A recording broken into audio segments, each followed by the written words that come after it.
Assalamualaikum warahmatullahi wabarakatuh.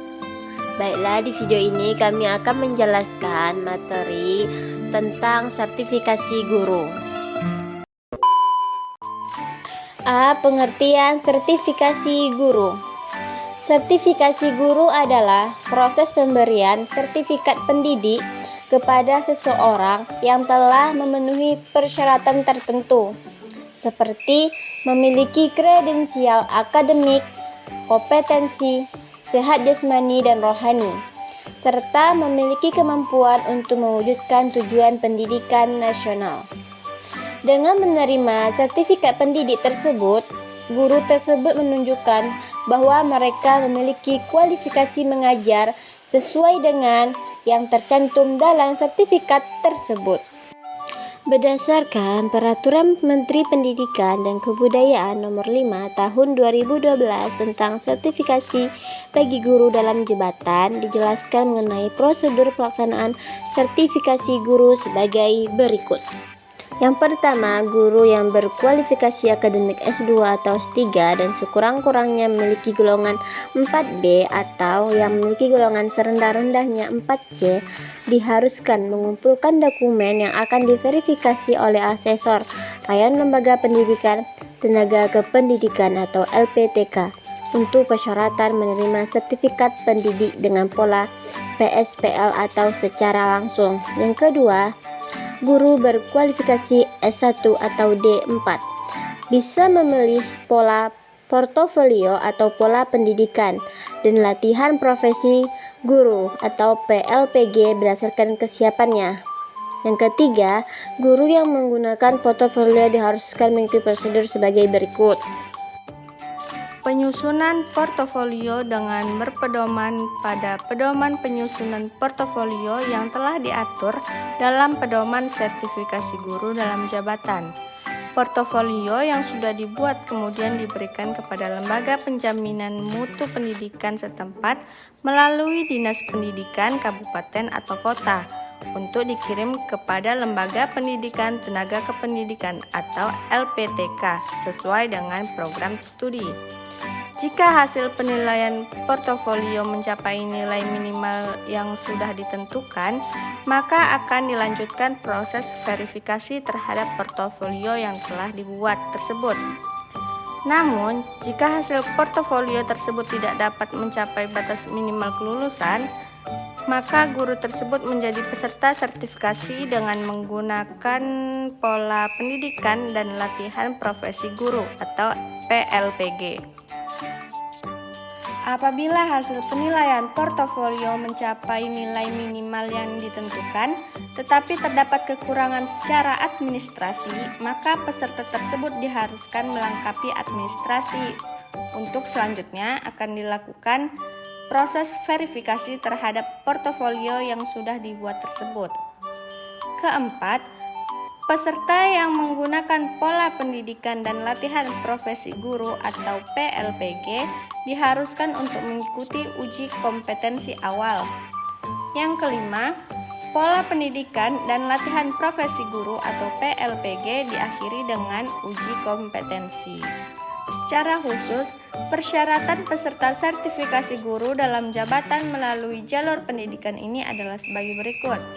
Yang pertama, memiliki kualifikasi akademik minimal sarjana S1 atau diploma 4 dari program studi yang terakreditasi. Yang kedua, mengajar di sekolah umum di bawah binaan Departemen Pendidikan Nasional.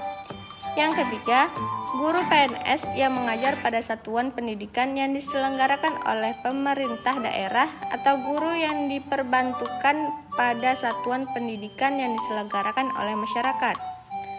Yang keempat, guru bukan PNS, yaitu guru tetap yayasan atau GTY, atau guru yang mengajar pada satuan pendidikan yang diselenggarakan oleh pemerintah daerah.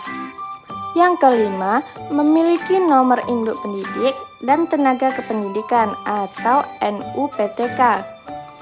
Yang keenam, guru SMP yaitu bidang studi PKN, Bahasa Indonesia, Bahasa Inggris, Matematika, IPA, IPS, kesenian, pendidikan jasmani, dan guru bimbingan konseling diutamakan yang mengajar sesuai dengan latar belakang pendidikannya.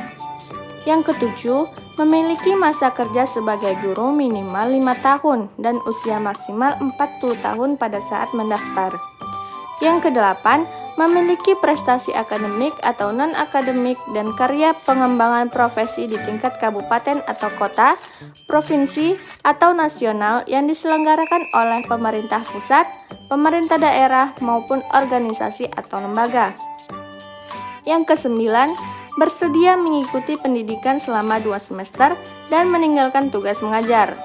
Yang kesepuluh, disetujui oleh Dinas Pendidikan Kabupaten atau Kota dengan pertimbangan proses pembelajaran di sekolah tidak terganggu.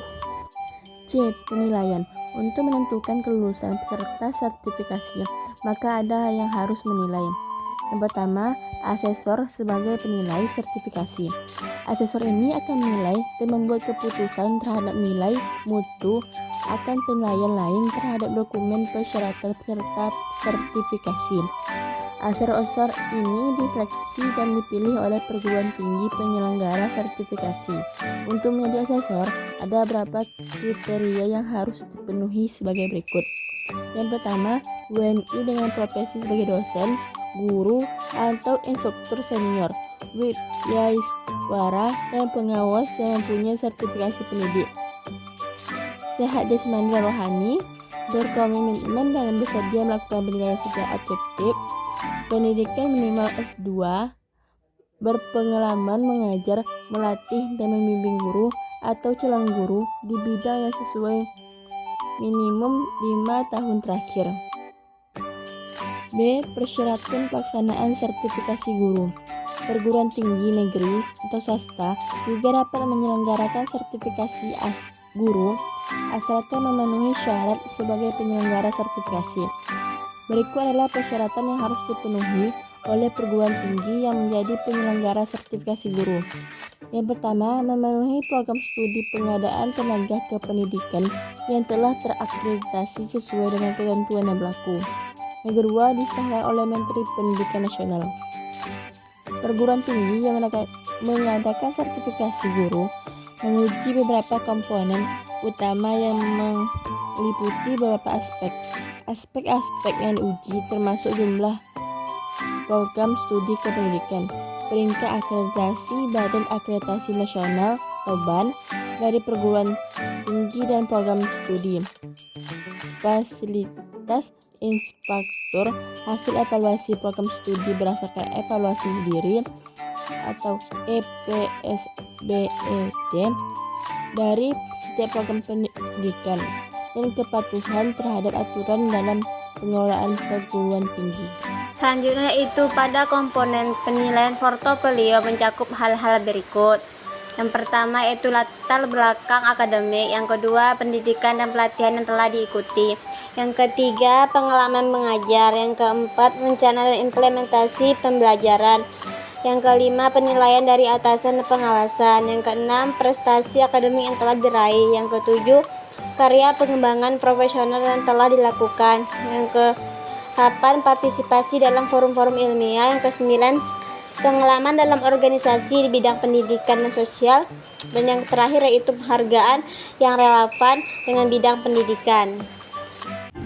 Sekian video presentasi dari kelompok 10 mengenai sertifikasi guru. Kami akhiri, wassalamualaikum warahmatullahi wabarakatuh.